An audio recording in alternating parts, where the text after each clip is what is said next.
Excellent. Okay, so are we working, guys? I've got the thingy. So hopefully we are live. But it is saying bad. So currently keyframes are not being sent enough, which will cause buffering. So let me know if I'm stuttering, but again, the magic of the internet in Australia. This is what I've got to deal with. Cool. Awesome, guys. So thank you so much for joining me on today's Sunday stream here on Makers Muse. I am currently minionless. All of my minions decided to get real jobs, so they are currently not here. So I have planned to do a little bit of assembly on the Tevo Tarantula 3D printer, which I've been putting together. You would have seen it in the vlog from yesterday. But because I don't have a minion to forward questions, I'm not going to be doing as much assembly as I would like. It's more going to be, tinkering a bit, answering your questions, chilling out a bit, having fun on Sunday. That's what it's all about. So yeah, I've got the questions rolling through. It's great to see all of you guys here. I really, really, really do appreciate it. And yeah, any questions, ask them. If I do miss them, just shout them through again. And hello to Sam. I did meet Sam at the National Manufacturing Week. That was awesome. And Mick is asking about Vivid Wireless. Yes, I did research Vivid Wireless. They have shocking reviews in Australia. Their 4G network is spotty and unreliable, so that's why I have to use Vodafone, which works well and is very expensive. But if you've been following the latest election in Australia, it's currently a 50-50 split, and I'm not into politics, but either way, it doesn't look like we're going to get any fast internet anytime soon where I live. So this is the best we've got to do. And thank you so much, guys, for the 25k. Congratulations. Yes, Makers Muse is up to 25,000 subscribers. Bloody insane. And I cannot thank all of you enough. It has been an amazing journey of the last few years. And because you're here on the stream right now, I'm going to let you know that ahead of time, we are giving away a 3D printer on the channel. Special thanks to Wan Hao and the Ultimate 3D Printer Store. So we have, thanks to Roy, a Duplicator 6 to give away, which I'm going to tell you a little bit more about soon, but it's going to be pretty crazy. And I've got it, I can't even get it into the view of the camera because there's too much stuff, but if you can see him, he's sitting over there on the couch. There you go. There he is. So that's our Duplicator 6, which is going to be given away. Thank you so much to Roy and Wan Hao for that. So yeah, going to be pretty cool. So yeah, shoot through your questions, and I'm going to be just pottering along with the Tevo. So for those who are interested in the Tevo Tarantula, this is the instruction manual you get. So I can see myself. This is the manual you get, and you'll notice it's a very short manual for a 3D printer, and it goes up to step 7. It goes up to that, and then you meant to go from this to a finished printer, which you can't do. So the community have put together an amazing array of video tutorials and that kind of thing for the Tevo Tarantula, which I'm currently using to put it together. So the whole frame's completed. I do have to put some strengtheners in, thanks to the guys who have a Tevo for pointing that out. And it's got the dual extruders in for the Bowden setup as well, which is pretty cool. Let's go back to your questions. So no, guys, I don't have any minions today. I am completely minionless. They are out doing real jobs. But yes. So, some people mentioning the Trinus backer kit stuff. I didn't actually back the Trinus, so I'm only hearing the stuff from the backers themselves. They are releasing the linear slides assemblies separately as like a product for $79 US, which is actually a pretty good deal in my opinion. But yeah, I can't really comment too much on it. Yes, I'll be giving it away globally, so that Duplicator 6 is going to go somewhere in the world, and it's going to cost me a fortune, but I would like to do it because, yeah, 25,000 is a big number. So guys asking about the hot end of the Tarantula. It's a Bowden style weird, actually, a weird setup. I don't know if I can get the camera to show you. And go on a trip here. Here we go. So it's an all-in-one little block, and it's got these two hot ends, which kind of have E3D style nozzles, but not quite. I'm not actually sure what it is, but it's a Bowden style, which is going to feed in from the side.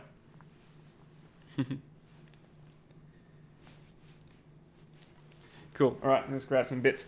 So yeah, asking about the what was it?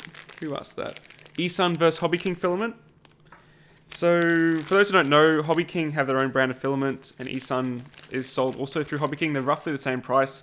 They're completely different factories. Let's pull this out here. So I like eSun. eSun's one of my favorite filaments to print with in terms of low cost filament. But the Hobby King stuff, in my experience at least, seems to work well as well. It's not as nice packaging, but it's maybe a tiny bit cheaper. And yeah, either one works fine in my opinion. I will maybe go as far to say eSun is a little bit higher quality, but I can't really say that because I had no issues with the Hobby King. It's just the packaging's a bit cheaper. That's about it. I don't think I'm going to get much done on this printer, to be honest, because I need to read the chat. That's alright though. Okay. So how hot can the hot end on this go? I would say not very hot. It's a PTFE lined Bowden style extruder with PTFE in the hot end, so you're probably limited to about 250 degrees, so you probably can't go up to nylon temperatures in this.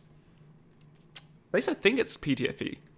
I'm not 100% sure. I know the single extruder one is, but I don't think you'd be able to go very hot. And plus, it's an open frame. You're not going to be printing high temperature nylons on this machine. And I can't deliver the printer personally because no, I would like to visit the States, and I may well end up living there one day. But in terms of delivering this personally, the Duplicator 6, I don't think I can.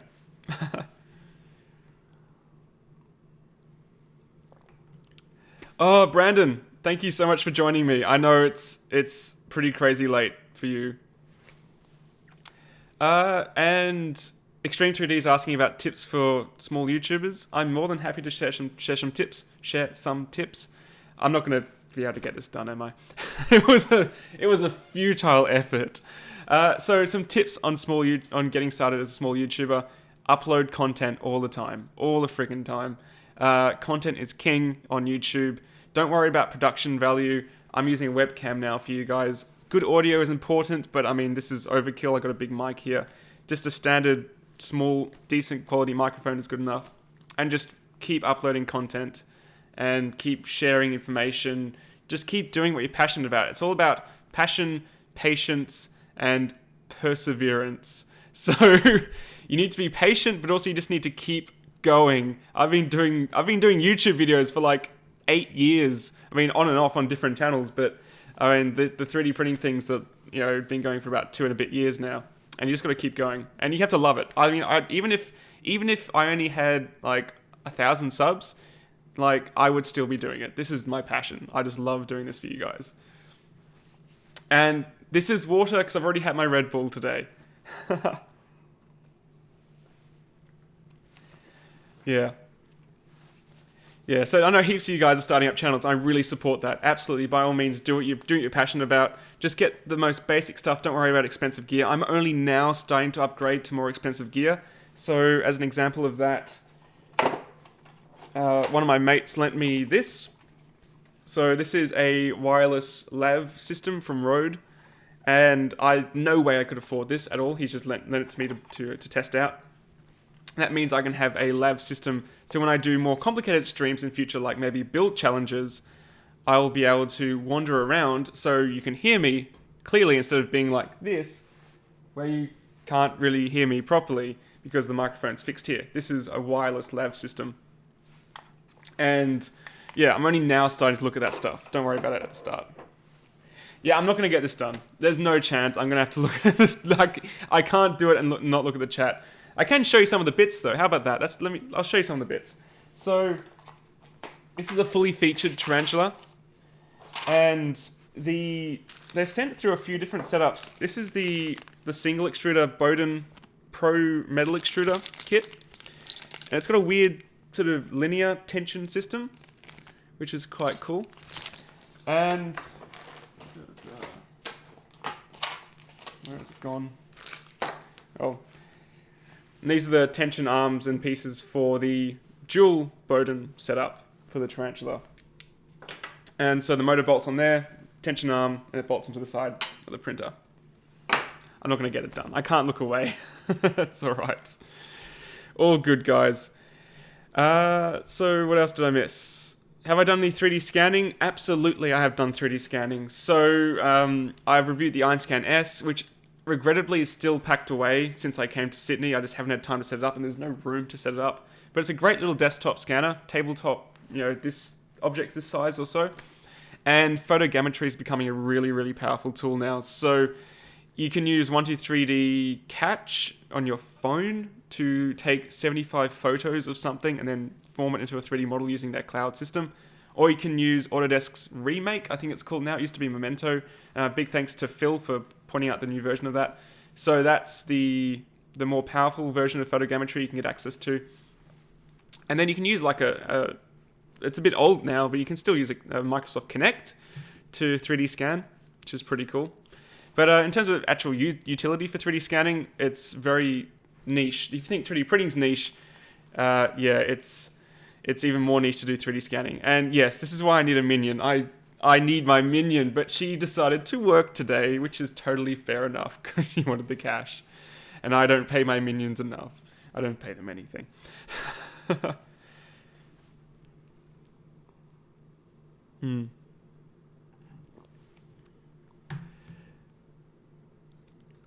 What did I do now? Question to print what's Stefan saying? Print a safe 3D design BattleBot using IR remote technology. Yeah, that's not a bad idea. So I've been talking to a lot of my friends about a 3D printed only robot class, which would be pretty cool. And I do like the idea that they're destructive. So I may go more on that path. So like a 3D printed full combat class. But you could definitely do a learning one which is not destructive, which would be cool. But I think I might have to go down the destructive path. I'm just one of those sort of people. And Inkjoy's asking about what I was using for time-lapse. That is this bad boy. So this is the Turnigy 2K Black, which is a GoPro knockoff from Hobby King. And it cost me $60 Australian, I think. No, 60 US, which is $80 Australian. Versus like $300 for a GoPro, and it has great quality. It's really good. So, yeah, that was the mount I made, and it sits on a tripod there.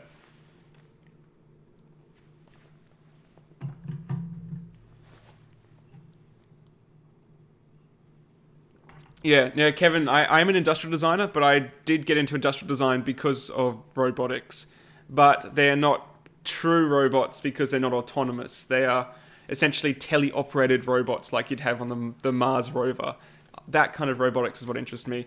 And then I got into industrial design because I liked the whole design around mechanical systems. Not so much engineering, I'm just not good at maths. We had this whole chat last week about it.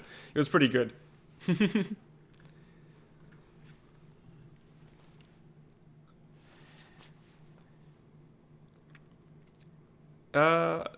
Kevin's asking about the Robo 3D. Yeah, they actually got in touch with me recently. So I might have one on its way to review, but it has to wait.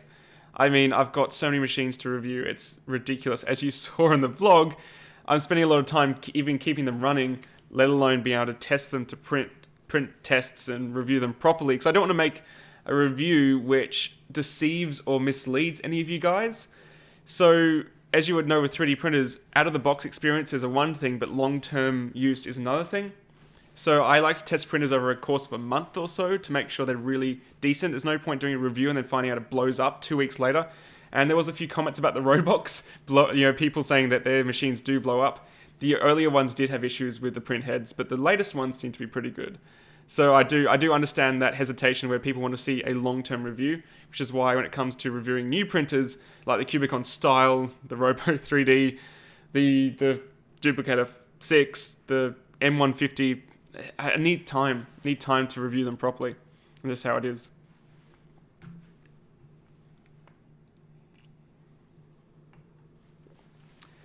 Tim's asking about what the job market is like in Sydney for industrial design. It is a make-it-yourself market. So in terms of looking on Seek or something for a job in industrial design, you're unlikely to find anything. It's basically, you need to just know the right people and go to the right places and hope that they'll think of you when they want someone on their team. There's big industrial design firms like Blue Sky Design, which have, scores of industrial designers working for them. But a lot of people I know from uni just made their own companies or then went into different fields, similar to industrial design, like point of sales, but they didn't do what they really wanted to do because it's a hard market, especially in Australia. There's not a huge amount of design work, which is kind of why I did my own thing, because I didn't want to work under some company in a pigeonholed, I guess, industrial design sort of field. Astronaut's asking about NEMA 17 stepper motors for a 3D printer. So, as an example, these are the ones that come with the Tevo. So there's different kinds. There's ones with, I think it's 0.7, you guys in the chat can correct me, but I think 0.7 degrees per step and 1 point something degrees per step. I'd assume it'd be double, so 1.4 degrees per step. And you want to get the steppers with the lower step degrees. So you want to try to find the ones with 0.7 degrees per step because you'll have higher accuracy in your prints. At least that's how I understand it. So you can get shorter versions than this. You can get longer NEMA 17s as well. The shorter ones work fine, but just get whatever's cheapest, essentially. They're about $20 Australian each, regardless of where you buy them from. Just make sure the shafts are long enough for your given purpose. Some of these have quite short shafts, and you might not be able to get them through the frame to get the timing pulley on the end of it. I can't comment on the QD printer. I've never had one and don't intend to purchase one, unfortunately. Sorry.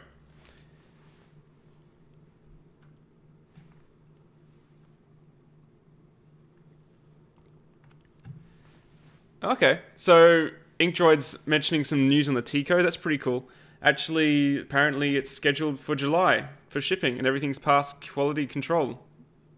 Cool. That's actually pretty exciting. So I know you're either waiting for one to be delivered. I know a lot of people have backed it. The 101 Hero actually seems to be chugging along pretty nicely. They're doing a pretty good job putting out images of steel molds and that kind of thing. So I am hopeful that will ship as well. But it'll be interesting to see what the Tico's like. I know Joel over at 3D Printing Nerd backed it. So it'll be interesting to see how he goes with his. Because he's just starting to dabble in Delta printers. I don't own a Delta printer, so I can't really comment on them, but he's just starting to look into them. So it'll be interesting to see what his take is on the Tico, especially considering it's such low cost.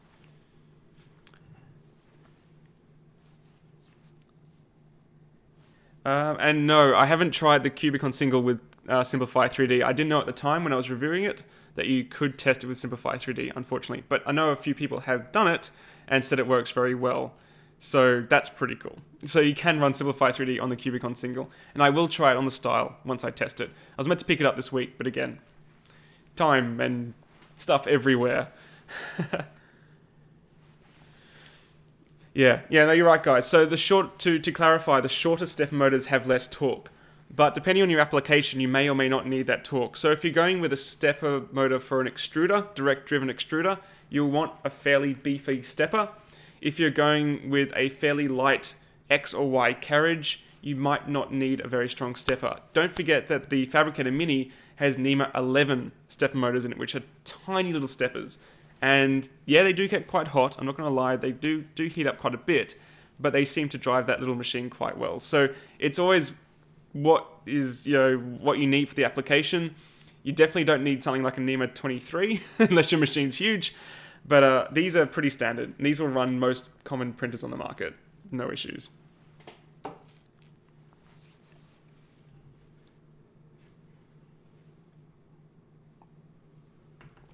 Kevin's asking about the differences between 1.75 and 2.85 or 3mm filament. I've never heard of 2.5, I don't think that exists. So it'd be 2.85, which is commonly known as 3mm. There's a few advantages and disadvantages, I suppose. 1.75 seems to be being more common, and all my machines run 1.75. It's easier to push through the hot end with less pressures, but it does seem to tangle easier in my experience. And the diameter tolerance seems to be a lot tighter on 1.75mm machines. The only exception I would say would be the Ultimaker. The Ultimaker seems to be very sensitive to oversized filament, from what I've heard. But it's one of those things. It's like just two standards. I don't think either one's better than the other. I do think 1.75 is better for small rolls. If you see stuff like Toolman, where it comes on tiny rolls in 2.85, it looks a bit silly. But in terms of better than the other, not really.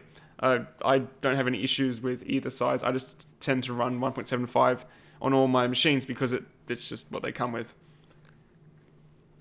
Yeah, guys, I'm using this. My 4G dongle, which is supported by you guys, and I cannot thank you enough because I don't have any way to stream otherwise.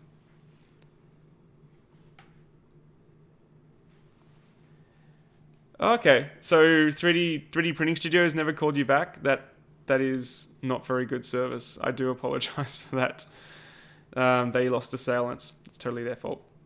Quarryman is asking about stepper motors getting super hot. That is a completely viable question. So, again, on 3D printers, once you home your 3D printer, you need to apply a constant current to the motor, to the stepper motor, to hold it in place. The holding torque to hold your machine in place after it homes. Because if you don't do that, it doesn't know where it's moved. Excuse me. So, because of that, and because these motors are fairly small, if that current is quite high and nothing's moving, they can heat up quite a bit. The up printers, especially the extruder motors on the ups, can get too hot to touch. And this can directly translate into the filament being chewed because the metal gear also gets too hot. And if you're printing PLA, that can chew the filament by melting it too early. So yes, they do get quite hot. It's why a lot of extruder designs have a cooling fan for the motor as well as the filament. But they shouldn't be getting burning you instantly. That's too high current, and you should reduce your current down to when it still holds torque, but isn't getting too hot. Yeah. That would be my answer for that. And the Australian internet is so slow because our politicians are twats. There you go. I said it. It's true. Moving on. Yeah, I did mention a long time ago in one of my more heated videos about the way of 3D printers and how they're not really evolving to the way I like. And mentioning servo motors. Servo motors would be the best way to do it. They're just too expensive. And the current trend is for 3D printers to become cheaper, and adding servo motors would not make them cheaper currently. So that's just how it is. Stepper motors are cheaper to run.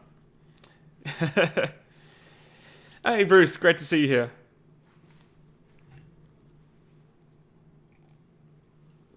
So DJ Vinyl is asking, what's the best filament for complicated 3D models? So that's actually an interesting question. There's a common sort of train of thought where ABS is a better filament for strength purposes. If you can print it without warping, like the Upbox, you can print it without warping, you get a better strength part with ABS. But because of the nature of ABS, you don't get as much detail resolution as you would from a correctly cooled PLA print. PLA seems to be able to be cooled really quickly with no warping issues.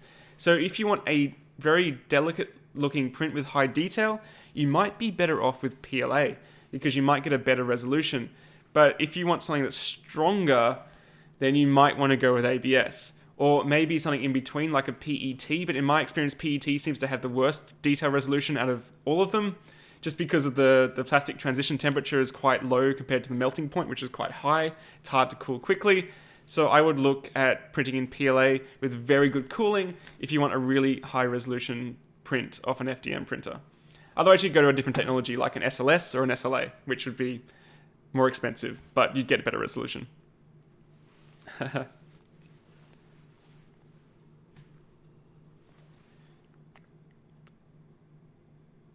And what's...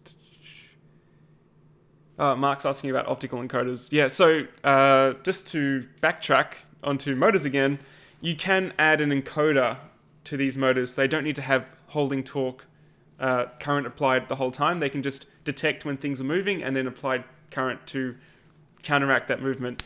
And you can do that. That makes it a servo. So you can essentially have servos driven off steppers or off DC or brushless motors. But you can have an encoder to have actual feedback to the system. So it's not a bad idea, just it adds cost and complexity. That's the only thing.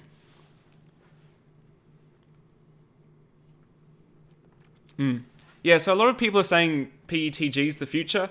I'm still hesitant. I haven't had the best experience with it, but I will give it a chance. I haven't tested a huge range of brands, and I guess I'm just spoiled because I can print ABS correctly without worrying about warping. But what I don't like about PETG is that it seems to fail very violently. So in my experience, if this is pretty in ABS. If I broke this, it would do a ductile failure where it would slowly craze, go white, and then sort of break. But if this was in PETG, it would be stressed and then just shatter, essentially. And that's what I don't like about PETG. It fails catastrophically.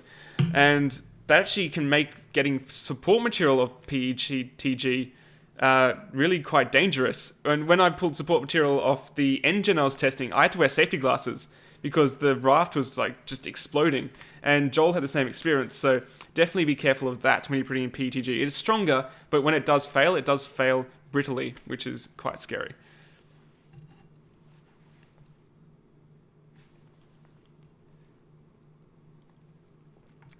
Louis is asking about best filament for molding. That's actually an interesting question. So, from what I understand, you'd be talking about making a master and then molding that master. So, in my experience, the best filament for that would just be PLA because it's easier to print with. You can sand and finish it nicely. You're not going to have to worry about warping. The part can be quite large. And then you can put your mold release onto it and then pour your silicon over it to make your copy. So I've done that before to make sort of squishy things. I've made a wheel where I got the master and then put it into like a mold and then pull the silicon out. Sorry, pull the master out of the silicon and then cast into it with mold release. And yeah, PLA works very well. It's easy to print with, not going to warp very much. And as long as you seal it, you're not going to worry about the silicon getting into it. And best mold release is whatever you can find. I just use some silicon stuff from my local shop. It's expensive, but it seems to work pretty well.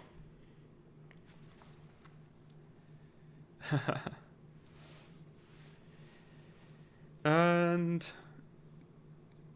yeah, a lot of people mentioning PETG. Yeah, again, I'm not going to go back over it, but support material in PETG is not fun. It is pretty dangerous.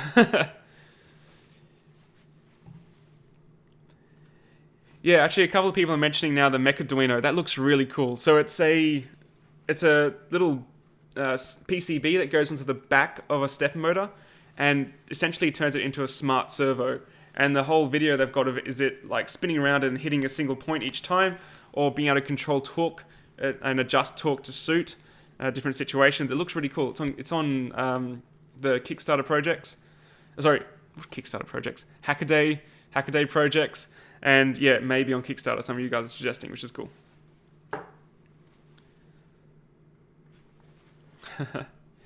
Vince is asking about wood filament. Yes, I have tried several wood filaments.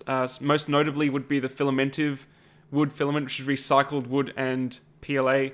And that's a review of that is on my channel somewhere. I did a video review of it, and I was pretty happy with it. Worked pretty well. One thing about wood filaments is you generally want to print them quite fast.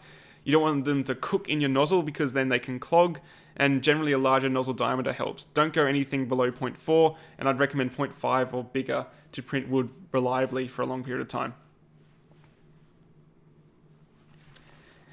Cool. Daniel's asking about PLAs, which PLA is better than the other or what makes them better than the other. It's a really hard thing to answer.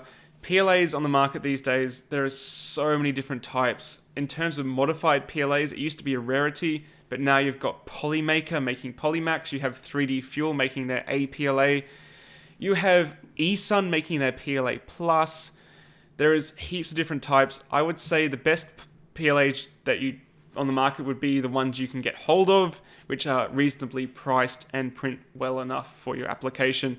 I cannot recommend one over the other because it varies too much in the world. Polymaker, Polymax works well for me, but then equally well is eSun, the cheap eSun PLA.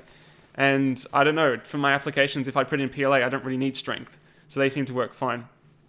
And in terms of what they add to them, I can't say what they add to them because I don't know. They keep it very secret in terms of what additives they put into them.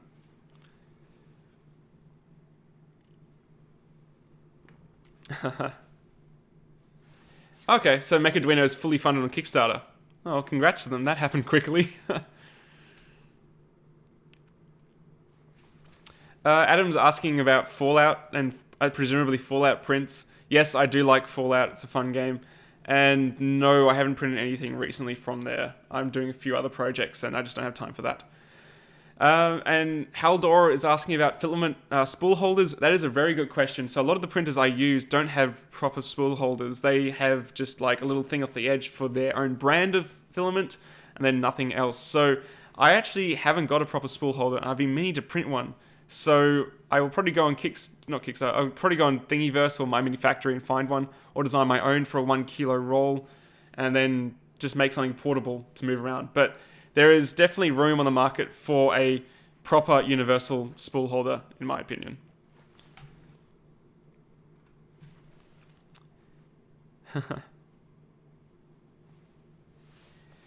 Matthew's asking about my spray painted PLA video, if I had any issues with the hot ends. So if none of you have seen that, I spray painted clear PLA before I printed with it, and it actually made the filament different colors. It did make it a little bit more brittle, but it did work. And no, I actually had no issues at all. I didn't have any clogs on my hot end. It was the Mark 10 hot end on the Wanhao Duplicator i3, and then I tried it again on my Cocoon Create.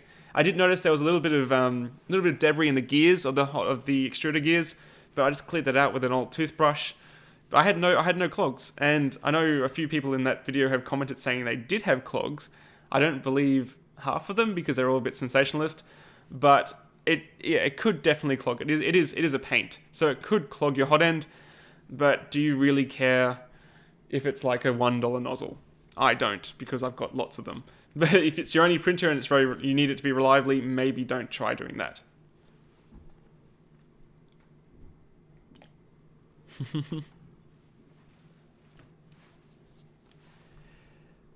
What's my favorite printer? I can't really say what my favorite printer is. I did like the Cubicon Single, but that was also the most expensive printer I've looked at. I love my Up Minis still, and they're very cheap.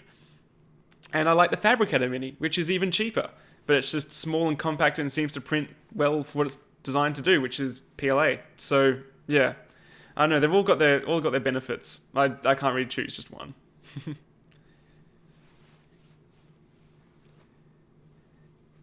Cool.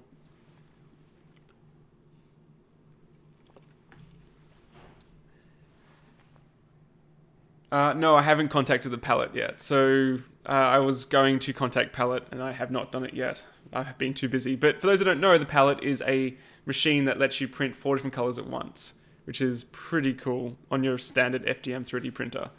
So I think it's like a new idea to get different colors into your print, and it's pretty expensive for what it is, but it seems to work pretty well. And no, not a used old toothbrush, although you could use an old toothbrush you've used. Just a cheap toothbrush to clean gears. So toothbrushes, if you can find a firm toothbrush, it's a really good way to clear out debris from your extruder gear. Works pretty well.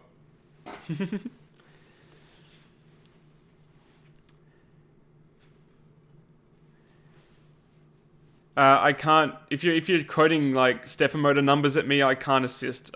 There's no way I'd be able to tell what type of stepper that is. Just go off what I said, and then you'll be fine. People are asking about the best way to polish PLA prints.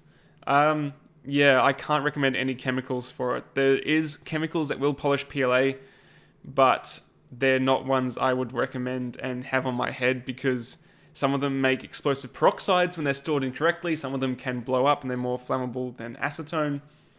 So if you're wanting to smooth PLA, I would say learn how to use wet and dry and polish it down like that, or use a 2-part epoxy like XTC 3D, from Smooth On, to coat the part. But I cannot recommend a chemical smoothing process simply because they're too dangerous. And I don't want any of you guys blaming me if it blows up. So there you go, that's your answer.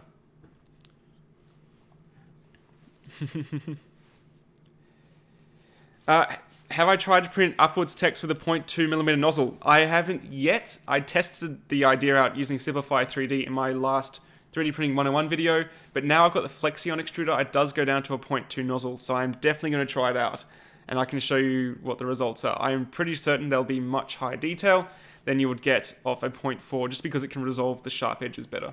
But that's a good point. I need to test out those tests. No, I need to test out if the preview I got, the G-code preview in Simplify 3D, actually translates to real life. Definitely. Do I do any laser cutting? Not at the moment, but I did for quite a while. I actually worked at a laser cutting company for a year called Bespoke Laser. I think they got sold, but they might still exist. And I was laser cutting for a year before I got into 3D printing. So I don't have a machine with me. The main issue with laser cutters is you are not melting things, you are burning them. You are burning through materials, so you need proper fume extraction. And if you don't have that, they're extremely dangerous. So where I am in a residential area, I cannot have a laser cutter. It's just too dangerous.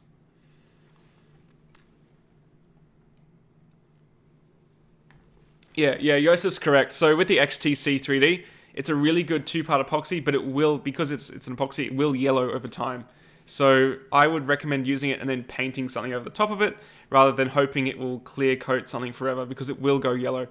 White plastics will generally yellow over time anyway, especially nylons in my experience. But yeah, just be careful. And apparently where Unlikely Creator is, there's tornado warning, so please be careful, dude. I don't want you getting taken out by a tornado. Oh man. That's horrible. Corey's saying, do I recommend Z-axis braces on the Cocoon Create? Yes. I think they're a good idea. I haven't done them on mine yet, but when you get to a print that gets to the top, you do notice more deviation because of the gantry. So I think they're a good idea to stop that, but they're not 100% necessary. I generally print with a profile from Simplify 3D that slows down as it gets to the top, so it's not such a big deal. But it will strengthen and stiffen the machine, which is, if you want that, it's worth doing. It's a pretty simple upgrade. It's just a few bolts, bit of lead screw, threaded rod, pretty easy.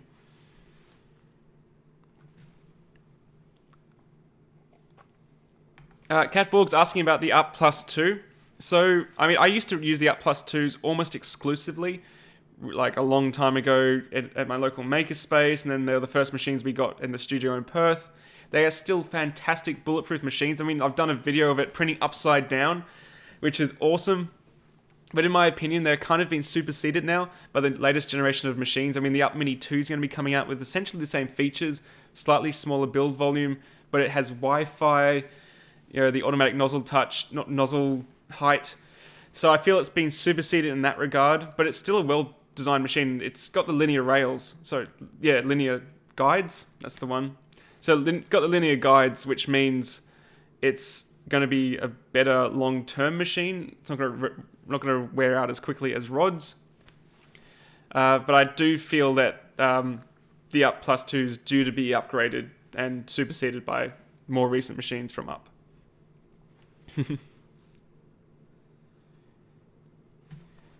Cool. For those who have come in late, I do have the Tevo Tarantula sitting here, which I had this grand scheme of putting it together while talking to you. But because my minion had to work today, I can't have someone forwarding the questions to me, which means I can't do that and that. But that's okay, it just looks good in the set.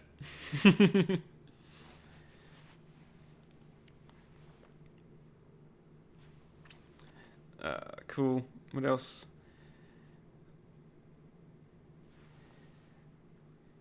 So I can't really give you an update on Tico because I didn't back it. But apparently someone was saying they're going to be shipping by July, end of July, which is interesting. But yeah, I didn't back it. What I did back on Kickstarter, I've backed the 101, the 101 Hero, which is the very low cost 3D printer. I'm not expecting anything special from that. And I also backed the Bevel, which is a laser scanner from the Matter Inform team, which plugs into your iPhone. And that is stupidly late, and I don't know if it's ever going to ship.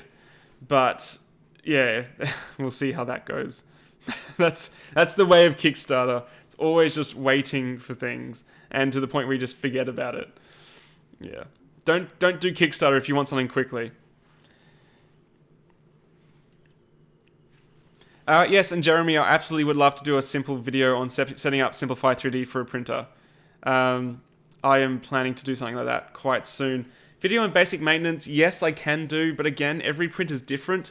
If you saw my leveling and nozzle height video on different printers, every machine was a different system. So a general maintenance video would have to be very general because every machine has different things you need to do to it. But a simplified 3D video would be good. And the 404 villain is currently stalled. I just haven't had time this week, and it's just till I do have time to sit down on Onshape, it's just going to be waiting, unfortunately. But it will happen. But I got to get these other video reviews out. They're queuing up, and suppliers are keen to get them out. Yeah, best free slicer from Elemental Smurf. I would say the best free one would be Craftware. So in my experiences, that one worked pretty well. But having said that, Fusion 360 and Mesh Mixer, yes, wow. Fusion 360 and Mesh Mixer are slowly converging, and they have a slicing engine built in, which I haven't tried, but I've been told about it, and that may be the way forwards.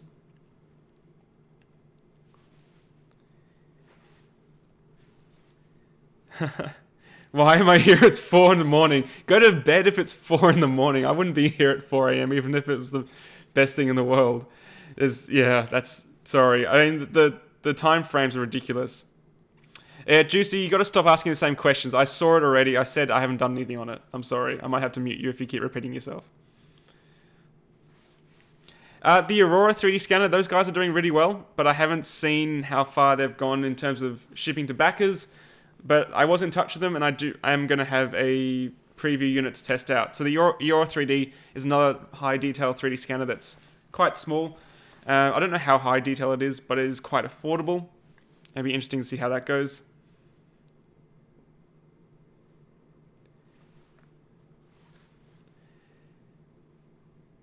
Ban Juicy Moose. Oh, yeah, I'm going to have to silence you, sorry.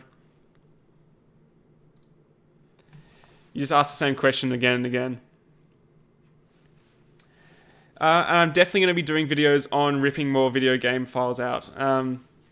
It depends on the game, though. It depends on the engine, depends on what the developers planned, and it's different game to game. So now a lot of games are built on the Unreal Engine 4, and there's a whole new set of hurdles to overcome to print assets from that. But talking about printing assets, yeah, I need to what was it? I can't tell you about it yet, but it is about printing assets from a new up and coming game, and I sneaked it in on the vlog, but it's going to be pretty cool. I can't reveal that yet. Oh, thank you very much, Elf, for the 25k grats. I really appreciate it. I do appreciate all of you guys supporting the channel. It really is amazing. It's pretty crazy.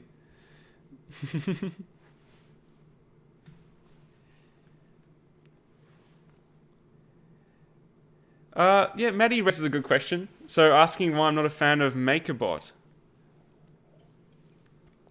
So I'd probably answer this every few weeks, but MakerBot started off as a well-meaning, well-intentioned company based off the rep wrap project, and then it slowly changed into a massive company, which then got the attention of Stratasys and the other big 3D printing companies.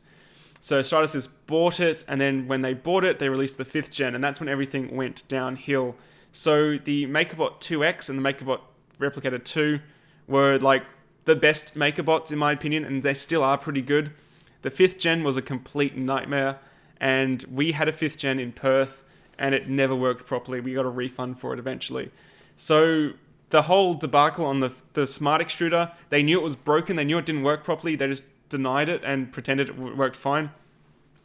That's why I have no sympathy for MakerBot anymore, and why I sort of laughed when they said they were sending all their manufacturing offshore, because it was kind of the nail in the coffin for them. We already don't trust their quality from MakerBot at the moment because of what's happened with smart extruders, and now they're just sending everything offshore.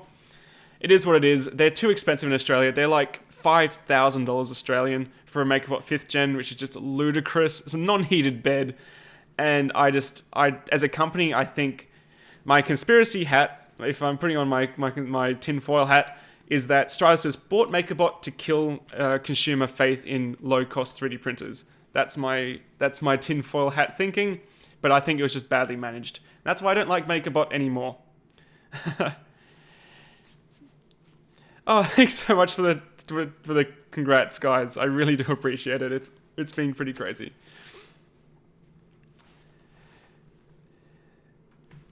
Printing a car from Fallout 4. Yes, I did try to do that, and I didn't have much success fixing the file. I might revisit it, but I had a lot of issues. It's a stranger. Yep, sips my water and gets ready to rip into them. Yeah. I'm sorry, but till things change, the 5th gen is one of the worst printers I've ever used, especially at the price point. Just inexcusable for the quality for that price. Yeah, Yosef's talking about a silly article floating around talking about the death of 3D printing. There's a lot of articles floating around about that at the moment. I think they're written by people who have no idea what 3D printing is, and they're talking about the death of the hype, I suppose. And if they are talking about the death of the hype, they are a little bit late because that hype died a long time ago. And the way I describe 3D printing to people is it's a bit like an A3 size scanner, which is a boring comparison, but bear with me. A3 scanners exist, but how many people have the need for an A3 scanner? Some people want to print photos or scan photos on the weekend. Some people want to do this, but a small group of graphic designers, illustrators need those tools on a daily basis to do their job, to do what they love doing. 3D printers are kind of like that. Not everyone is going to need a 3D printer. In no way does everyone need a 3D printer. But for those people who do need them, industrial designers, people who are hobbyists, product designers, engineers, 3D printing is invaluable. And that's why this whole death of 3D printing thing is just complete rubbish. They're not going to go away. They're going to keep getting better. But I think they've finally realized in these articles that the hype was misplaced. And they're going to find out in a few more years that the hype in quadcopters was misplaced. Then they're going to find out the hype in VR was misplaced.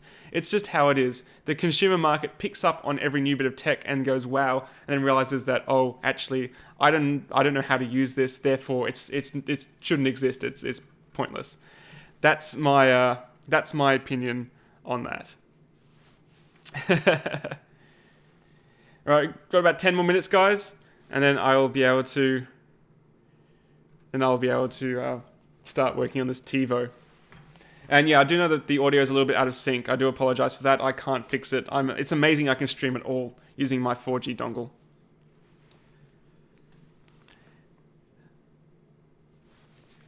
Ben's asking about the cocooned bed warping before I started using the zebra plate. No, I have heard some people have their plates on the i3s do warp. I believe, and don't hate me, but I believe it's because over time as you get prints off, the aluminium is very malleable, and I believe that's why it does slowly bend. I don't think it's a heat issue. Unless you're printing ABS temperatures a lot, in which case it does expand and contract and it may start warping. I believe it's just over time it does get pushed down because you can't remove the bed, which is a big flaw in those printers. So yeah, moving to glass or a zebra plate is a very good idea in my opinion anyway. And yeah, I don't think that... Yeah, what am I saying? I keep reading the chat and getting distracted on my train of thought. I don't like printers that have beds that aren't removable because they will slowly get damaged over time. That's basically what I'm getting to. So yeah, my plate is still flat, but I think it's mostly been saved because I've been using the zebra plate.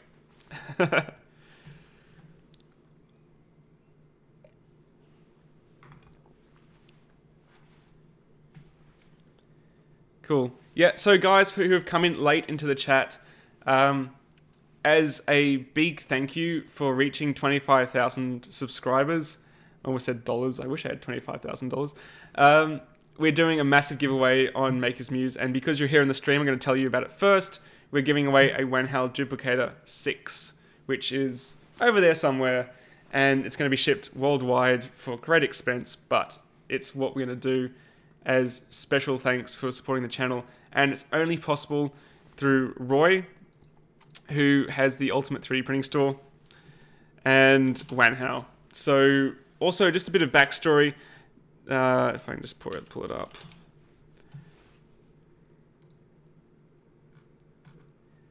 Yeah, so just a bit of backstory. The Wanhao i3 Plus, I was unboxing on stream last week.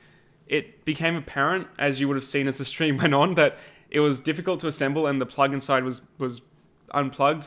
It turns out it had been dropped in transit, so that machine is kind of sick, and they're sending another one for a review unit. So that's what happened last week with the i3 Plus.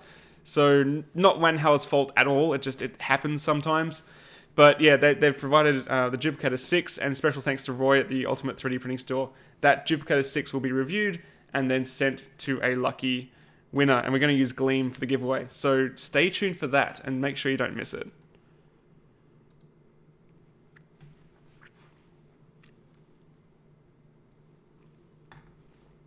We got Joel. There you go. How's it going? I don't have a minion today, so I'm trying to read and do things at the same time. I did have the hope of assembling a printer, but that didn't happen. Cool. Just a couple more questions. Can I standardize my filament testing? Yes, I am absolutely starting to standardize my filament testing. I don't know where it is. Oh, there goes the 4G. I've been starting to print those Makers Muse coins as a way of having a swatch for every filament I test in future. And that's going to be the way I standardize my testing to let you know with different quality and different price points. I am also going to be redesigning my torture test, which is my old torture test from slicing. That was more of a slicing test, but I'm going to be designing more of a filament test for future videos to test stringing specifically, and support material removal is two of the main things. So you want something that you can remove support from, and something that prints strong, but also something that doesn't end up with stringing or drooping or that sort of thing. So I'm going to design a test to test that. And then, yeah, absolutely standardizing it is definitely a good idea. Do a collab with 3D Printing Nerd. Absolutely. I'd love working with Joel, and we are going to do lots of things in future. Definitely. No doubt about that. Am I ever going to do a meetup? Well, sort of. If you're in Sydney for the Sydney Mini Maker Fair in August, I'm going to be there with a stall. I don't know what the stall's going to be about, but yes, we can definitely catch up there. But in terms of a meetup, I'm not sure. Definitely not here because there's just no room. But we might be able to do something. Definitely sounds cool. Yeah, no, it's going to be expensive to ship that printer, but we'll work something out. I'll figure out what we can do. Cool. All right, one more question. If you 3D print the coin and mail it to me to build a test collection quickly, yeah, well, it's a bit of a pie in the sky idea, but I do like the idea of a database with photos of them and the print settings and filament you used, so it's like an accessible thing. A few people are starting to do that now, but I don't know if I have the means to do it. And I don't want you to mailing me stuff. It's going to cost too much. But yeah, definitely, if you're on one of the Facebook 3D printing groups, post up your experiences. That'd be good. It's a good way to test it out. Yeah, and in terms of subscription boxes, MakerBox, definitely. They just announced that they're doing a bi-monthly international box, which is actually going to be a satchel because it's cheaper to ship. So they're definitely listening to you guys and listening to what you want. And yeah, Nick's a good guy, so definitely check that out. So thank you so much, guys, for watching. We didn't get anywhere here, but I hope I helped you in your questions. It always goes south to what my plans are, but again, no minion today, which is fair enough. And yes, again, as I always say on my streams, thank you to all of you who support me on Patreon. I could not do this full time without your support, and thank you for helping me cover the costs for this, which is currently $125 Australian for 25 gigabytes of data. So I could not cover that cost without your help, and I could not stream without that dongle because Australian internet's too slow. And if you haven't subscribed to Makers Muse, guys, which I assume most of you have, definitely hit that subscribe button so you don't miss the 25,000 subscriber giveaway that's going to be coming up very soon. You heard it here first because you made it to the stream. So thank you so much, guys, for watching, and I'll see you again very shortly here on Makers Muse. Have a great weekend. Bye. Da, da, da. And I'll let it catch up. There we go. Let's catch you later.